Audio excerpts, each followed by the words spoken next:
come. Congratulations again, Jong. Yes, mga kaayos!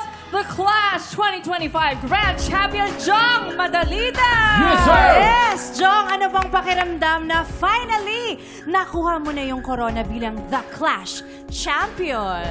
First, thank you sa taas and thank you sa GMAs for sa opportunity. And sobrang saya ko. Hindi ko ma-explain. Yeah, sad, happy, maraming ano. So, sobrang saya. Sobrang saya. And happy ako na nakita ko yung nanay ko na masigla ulit.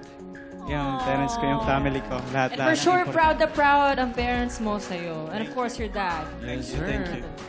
Jong, ano bang kakaibang Jong sa'yo noong season 1 kumpara sa pinakabagong season? Bukod sa, syempre, long hair ka na, brother. Saka mas matangkad na siya ngayon. Oo, eh. Oo. Halos Siguro patay na kami. confident. Yeah. Kasi nung season 1, sobrang mahihayin ako. And ayun, talagang kabado. Until now. So, siguro yung nagbago sa akin, confident na ako sa lahat-lahat. And handang-handa na. Yes, sir. Handang-handa na. Jong, may mensahe ka ba sa lahat ng mga taga-suporta mo? Saka yung concert mo. Uy. Yes po.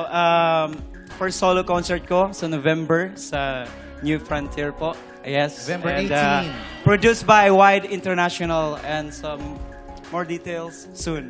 And sa November 26, may US tour po ako. And, and sa December po, December 8, nasa UAE ako. Wow. Grabe, punong-puno And ka to your ng fans and blessings. supporters, Yeah, what can you say?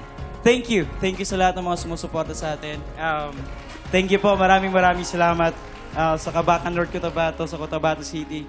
Maraming salamat. Thank you. Alright. Alright. Congratulations, Jong! Grabe, proud na proud kami sa'yo. At syempre, happy kami na balik All Out Sundays ka na ulit. Yes! Thank you. Thank you po sa tiwala ulit. Thank you. And, ayun. Let's go! Yes! I will Basta do my every best week, na. abangan ninyo ang mga pasabog performances ni Jong. Congrats, Yeah. bro. Proud of you, my man. Alright! Siyempre, dahil #AOS lakas mo sa amin, kaya naman, makakasama natin mamaya ang nag-iisang Barbie Forteza na may paandar para sa kanyang mga taga-suporta. Siyempre, susunod na yan dito lang sa All Out Sunday!